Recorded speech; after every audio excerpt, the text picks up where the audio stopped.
ரிஷபராசி அன்பர்களே, துர்க்கையம்மனினுடைய மிகப்பெரிய ஆற்றல் பெறக்கூடிய ஒரு ராசி இந்த ரிஷபராசி. அது தற்போதைய நிலைமையெல்லாம் உங்களுக்கு மிகப்பெரிய ஒரு ஜாக்பாட் அடிக்க போகுது அப்படின்னு சொல்லலாம். மகிழ்ச்சியாக அந்த வீடியோ பாருங்கள், ஒரு புத்துணர்ச்சியோடு பாருங்கள். ஏன்னா வரக்கூடிய காலகட்டங்கள் துர்க்கையினுடைய அருளால் உங்களுக்கு மிகப்பெரிய ஒரு லாட்ரி அடிக்குது அப்படின்னு சொல்லலாம், ஜாக்பாட் அப்படின்னு சொல்லலாம். நீங்கள் ரொம்ப நாளாக எதிர்பார்த்து காத்துட்டு இருந்த ஒரு விஷயம் நடக்குது அப்படின்னு சொல்லலாம். யாருக்கிட்ட ஜாக்கிரதையாக இருக்கணும் அப்படின்னு சொல்கிறேன், எதுக்கு ஜாக்கிரதையாக இருக்கணும் அப்படின்னு சொல்கிறேன், எந்த விஷயத்தில் எச்சரிக்கையாக இருக்கணும் அப்படின்னு சொல்கிறேன், எது உங்களுக்கு ஆபத்து அப்படிங்கிறதையும் தெளிவாக சொல்லிடுறேன். அதில் நீங்கள் சரி பண்ணிட்டீங்க அப்படின்னா வரக்கூடிய காலகட்டங்கள் பொக்கிஷமான காலகட்டம். சார் ஒரு விஷயம் நடக்க போகுது அப்படின்னு உங்களுக்கு தெரியுது, தெரிஞ்சுன்னா கொஞ்சம் உஷாராயிருவீங்கள்ல, அந்த உஷார்படுத்துறது தான் இந்த வீடியோ அப்படின்னு வச்சுக்கோங்களேன்.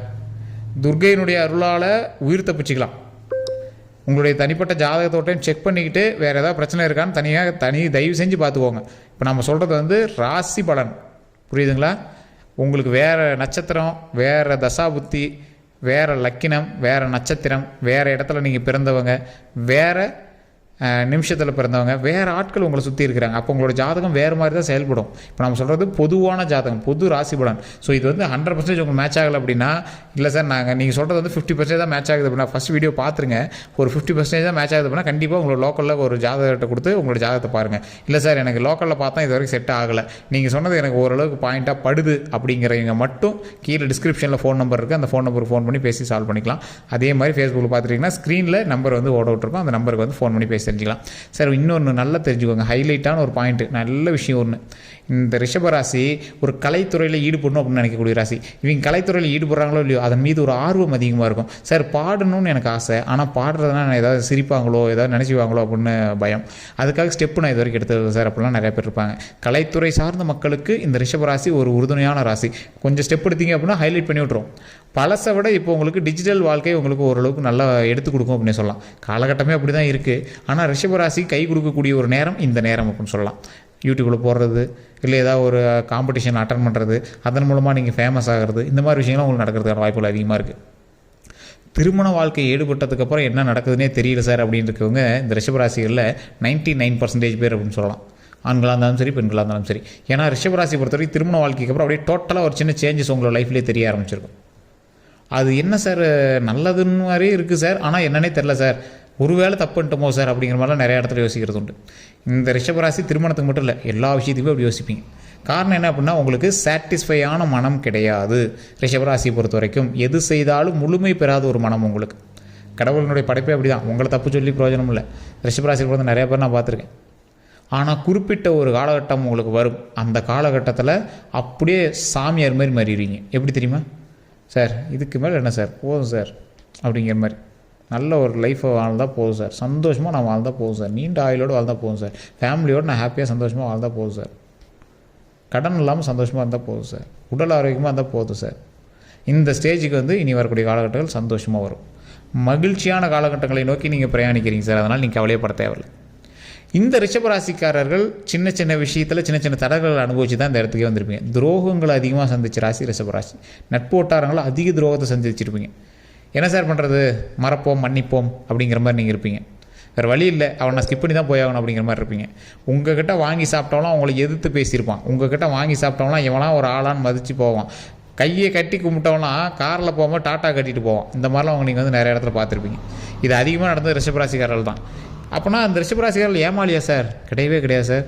இதெல்லாம் கேஜிஎஃப் ராக்கி பை மாதிரி சார். இந்த கதை கேட்டுட்டு இருக்கும்போது அந்த என்ன உங்கள் பாஸ் தோத்துட்டாரா அப்படின்னு கேட்கும்போது, உங்களுடைய ராக்கி பை தோத்துட்டாரா அப்படின்னு கேட்கும்போது மீண்டு வருவார் அப்படிம்பாங்களே, அந்த மாதிரி. இன்றைக்கி அவன் கையாட்டலாம், அவனை உருவாக்குறோம் நீங்கள் தான். அவனையே உருவாக்க தெரிஞ்சவங்களுக்கு உங்களை நீங்களே செதுக்கி கொண்டு மேலே வருவதற்கு அதிகமான வழிகள் உங்களுக்கு தெரியும் அப்படின்னு தான் சொல்லணும். இந்த ராசிக்காரர்கள் ஒவ்வொரு ஸ்டெப் எடுத்து வைக்கும் போதும் முதன்மையாக ஒரு விஷயத்தை கையாளுங்க. என்ன தெரியுமா? கடவுள் நம்பிக்கை, குலதெய்வ வழிபாடு. இந்த விஷயத்தை மட்டும் நீங்கள் ட்ரை பண்ணிங்க அப்படின்னா வாழ்க்கையில் மிகப்பெரிய ஒரு இடத்துக்கு போயிட்டு வரதுக்கு இது மிகப்பெரிய உறுதுணையாக இருக்கும். சார் நிறைய பேருக்கு தெரியாத விஷயம் இது தாங்க, சுத்தமாக தெரியறதில்ல. குலதெய்வ வழிபாடு பண்ணோம் அப்படிங்கிறதே மறந்துடுறாங்க. இஷ்ட தெய்வ வழிபாடு பண்ணோம் அப்படிங்கிறது போகிறீங்க. எந்த இஷ்ட தெய்வத்துக்கிட்ட போனீங்க அப்படின்னாலும் குலதெய்வத்தினுடைய அருள் இல்லாமல் எந்த இஷ்ட தெய்வமும் உங்களுக்கு உறுதுணையாக இருக்கிறதுக்கு வாய்ப்பு கொஞ்சம் கம்மி தான். சார் இங்கேருந்து ஒவ்வொரு ட்ரிப்பு போயிட்டு வராங்க சார், ட்ரிப்பு போய் வழிபட்டு வர சார், அத்தனை கோயிலுக்கு போயிட்டு வந்தேன் சார் அப்படின்னீங்கன்னா, ஃபஸ்ட்டு உங்கள் குலதெய்வ கோயிலுக்கு போனீங்கன்னா எப்போ போனீங்க பக்கமாக? ஃபஸ்ட்டு எந்த இடத்துக்கு போனாலும் அதற்கு முன்னாடி குலதெய்வ வழிபாடு பண்ணிய பிறகு மட்டும்தான் மற்ற எந்த இடத்துக்குமே போயிட்டு வந்துங்க. அதுதான் ஒரு மிகப்பெரிய ஹைலைட். நிறைய பேருக்கு தெரியாத விஷயமும் அதுதான். தொழில் ரீதியாகவும் சரி, கல்வி ரீதியாகவும் சரி, எந்த ஒரு விஷயம் செயல்படுத்தினீங்க அப்படின்னாலும் குலதெய்வத்தினுடைய அருள் கண்டிப்பாக தேவை. இந்த ரிஷபராசிக்காரர்களுக்கு தேவையில்லாத சண்டை சச்சரவுகள் வருவதற்கான வாய்ப்புகள் கொஞ்சம் அதிகம். ஒரு இடத்துக்கு போவீங்க, எவனோ ஒருத்தன் யாரையோ ஒருத்தன் ஏதோ ஒரு வார்த்தை சொல்லி திட்டிருப்பான், திரும்பி பார்ப்பான், அந்த இடத்துல நீங்கள் இருப்பீங்க, சப்புன்னு ஒரு அப்போ போயிட்டு போயிடும். அவன் சொல்லவே இல்லைடா, நான் அந்த வார்த்தையை சொல்லவே இல்லைடா, வேறு எவனோ சொன்னான்டா, எனக்கு தெரியாது, நீயே தான் அங்கே இருந்த. அடி வாங்கினதுக்கப்புறம் அவன் சாரி கேட்டு மட்டும் என்ன பிரயோஜனம்? வலி அங்கேயே தானே இருக்கும். நீங்கள் திருப்பி அடித்தாலும் மனசு மட்டும்தான் சாட்டிஸ்ஃபை ஆகும், வலி அங்கேயே தானே இருக்கும். ஸோ இந்த மாதிரி தேவையில்லாத பிரச்சனைகள் வருவதற்கான வாய்ப்புகள் அதிகம். அதனால் கூட்டம் இருக்கிற இடத்துல போய் நிற்காதீங்க, அது உங்களுக்கு ரிஷபராசி. அதே மாதிரி தேவையில்லாத வம்பு வழக்குகளுக்கு உங்களை இழுத்துட்டு போவாங்க, அதுக்கு நீங்கள் போகாதீங்க. அது மெயினாக சொல்கிறோம். தேவையில்லாத வம்பு வழக்குகள் யாராவது கூப்பிட்டாங்க கேட்குறாங்க அப்படின்னா தயவு செஞ்சு அந்த இடத்துக்கு போகாதீங்க. சார் ஒரு பஞ்சாயத்துக்கு போகலாம்பாங்க, போகாதீங்க. சார் ஒரு கட்ட பஞ்சாயத்து நிலத்தை இது பண்ணணும், நிலத்துக்கு பேசி கொடுக்கணும் அப்படின்பாங்க, அந்த இடத்துக்கு இப்போ தேவையே இல்லை. உங்கள் குடும்பத்துக்குள்ளேயே நிலப்பிரிவினை பிரச்சனைகள் அப்படின்னா ஒரு 2 மாதத்துக்கு ஸ்கிப் பண்ணி போடுங்க, தள்ளி போடுங்க. தேவையில்லாத வம்பு வழக்குகள் அப்படிங்கும்போது அந்த இடத்துல நீங்கள் என்ன பண்ணுவோம், ஸ்கிப் ஆகிருக்கணும். அதே மாதிரி எவனா பணம் கொடுக்குறோம், பணம் பல்காக இது பண்ணிங்கன்னா நிறைய லாபம் எடுத்துறோம், அந்த மாதிரி எவனா கேட்குறான் அப்படின்னா அந்த இடத்துல நீங்கள் ரொம்ப ரொம்ப ரொம்ப ரொம்ப ஜாக்கிரதையாக இருக்கணும். உங்களை மாட்டி விடுறதுக்கு நிறைய பேர் கை கோர்த்துட்டு இருக்கிறாங்க, அதோட கிரகமும் உங்களை வேடிக்கை பார்த்துட்ருக்கும். ஸோ அதனால் கொஞ்சம் பார்த்து பொறுமையாக பண்ணிங்க அப்படின்னா கிரகத்தினுடைய நன்மையால் நீங்கள் சரிவர வாழலாம். இந்த ராசிக்காரர்கள் தொழிலையும் சரி, நட்போட்டாரத்தையும் சரி, மற்றவங்கிட்டே ஜாக்கிரதையாக இருக்க வேண்டிய நேரம். தேவையில்லாத இடங்களில் சண்டை சச்சரவுக்கு போகக்கூடாது அப்படிங்கிற ஒரு நேரம். அதே மாதிரி யார்ட்டையாவது ஃபைட் பண்ணுறீங்க, ஏதாவது ஒரு தேவையில்லாத விஷயத்துக்காக கேட்க போகிறீங்க அப்படின்னா முன்னாடியே நீங்கள் தெளிவாக தெரிஞ்சிட்டே போங்க. இந்த டைம் உங்களுக்கு ஆப்பு கன்ஃபார்ம்னு தெரிஞ்சிட்டே போயிடுங்க. ஏன்னா இந்த டைமில் ஸ்கிப்பாகி தப்பிக்கிறது தான் பார்க்கணுமே தவிர போய் நேராக போய் நின்றுட்டு வீரத்தை காட்டுறேன் அப்படின்னு பண்ணுறது தற்போதைய நிலைமையில் உங்களுக்கு பாதகமாக போய் முடிக்கிறதுக்கான வாய்ப்புகள் அதிகமாக இருக்குது. அன்றைக்கி நீங்கள் அடிச்சுட்டு வந்துடலாம், அதற்கு பிறகு உங்களுக்கு தான் மிகப்பெரிய ஒரு இஷ்யூஸை க்ரியேட் பண்ணுறதுக்கான வாய்ப்புகள் அதிகமாக இருக்குது. சார் ரிஷபராசிக்கே அப்படி தான் இருக்குன்னு சொல்லிட்டேன். இதெல்லாம் தனிப்படையான ஜாதகத்தை செக் பண்ணிவிட்டு கூட நீங்கள் போய் இப்போ எதுக்கு வேணாலும் பஞ்சாயத்து நிற்கலாம். அதே மாதிரி உடல் ரீதியான விஷயத்தில் ரொம்ப ரொம்ப ரொம்ப ஜாக்கிரதையாக இருக்கணும். லைட்டாக ஒரு மாதிரி இருந்துச்சுனாலும் ஆட்டோமேட்டிக் டாக்டர் போய் பார்த்துருங்க. உள்ளங்கால் வலி, அதே மாதிரி இடுப்புக்கு மேலே, கழுத்துலேருந்து இடுப்புக்கு மேலே, இதெல்லாம் அதிகமான வலிகள் இருக்கிறதுக்கான வாய்ப்புகள் ரொம்பவே அதிகம்.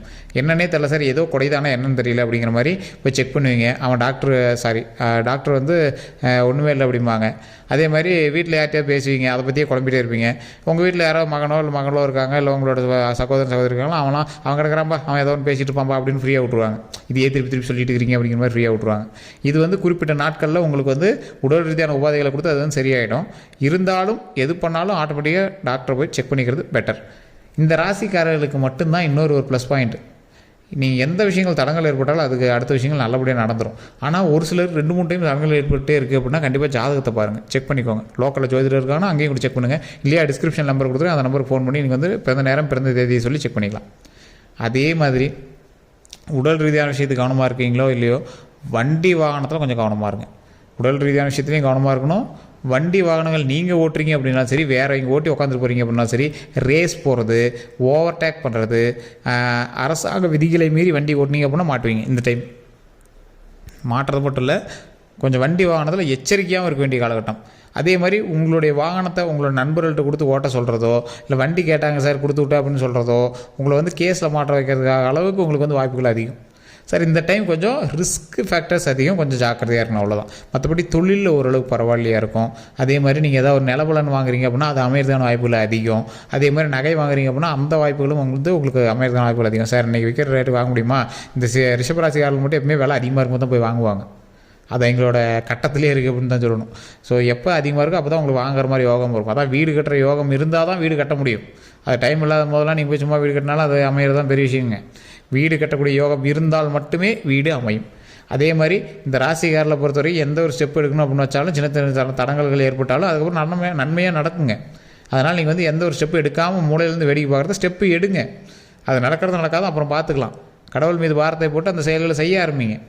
அதே மாதிரி ஒரு முக்கியமான விஷயம், குலதெய்வ வழிபாடு பண்ணிவிட்டு ஒரு 10 பேத்துக்காவது அன்னதானம் பண்ணுங்கள். அந்த 10 பேத்துக்கு பண்ணக்கூடிய அன்னதானமும் எந்த மாதிரி இருக்கணும், தயிர் சாதமோ புளி சாதமோ ஏதோ ஒன்று அவங்க வயிறு நம்புற மாதிரி இருக்கணும். அதை நீங்கள் செஞ்சுருக்கணும். கடையில் வாங்கி அப்படியே பேக்கெட்டில் கைப்படாமல் கொடுத்துட்றோம் சார் அப்படிங்கிறத விட நீங்கள் செஞ்சு ஒரு கரண்டியில் ஒரு கப்பில் போட்டு நீங்கள் கொடுங்க, ஒன்றும் பிரச்சனை கிடையாது. இல்லையா, செஞ்சு கொடுத்ததை நீங்கள் அப்படியே கையில் கரண்டி எடுத்து ஒரு கப்பில் போட்டு அவங்க சாப்பிட்றது நீங்கள் பாருங்கள், கையில் கொடுத்து சாப்பிட்றது பாருங்கள். முடிஞ்சால் ஒரு தண்ணி கேன் கூட கொடுங்க. இது 2 பண்ணுங்கள். இதை பண்ணிவிட்டு அடுத்த வீடியோ நான் போடும்போது பாருங்கள், உங்களுக்கு அவ்வளோ சந்தோஷமாக இருக்கும். சார் நீங்கள் சொன்னீங்க, நான் செஞ்சேன், இதன் மூலமாக இவ்வளோ நன்மை நடக்குன்னு எனக்கு தெரியாது சார். 100 ரூபா தான் சார் செலவாச்சு, 4 பேர் தான் சார் சாப்பாடு வாங்கி கொடுத்தேன், 100 ரூபா செலவாச்சு சார், ஆனால் அருமையாக மன திருப்தியாக வந்தது, அதற்கு பிறகு நடந்த எல்லாமே மிகப்பெரிய நன்மையாக நடந்துச்சு சார் அப்படின்னு சொல்லுவீங்க. அந்தளவு அதில் பாசிட்டிவ் வைப்பான விஷயங்கள் இருக்குது. இப்போ நான் சொன்ன விஷயங்கள் ராசி பலம் தான். உங்களுக்கு தனிப்படையான ஜோதிடம் பார்த்தே ஆகணும் அப்படிங்கிறவங்க கீழே டிஸ்கிரிப்ஷனில் நம்பர் கொடுத்துருக்கேன், அதே மாதிரி ஸ்க்ரீன்லேயும் நம்பர் கொடுத்துருக்கேன் ஃபேஸ்புக்கில். கண்டிப்பாக அந்த நம்பருக்கு ஃபோன் பண்ணி வேறு எந்த சந்தேகமாக இருந்தாலும் பேசி தீர்த்துக்கலாம். எல்லோரும் நன்றி நண்பர்களே.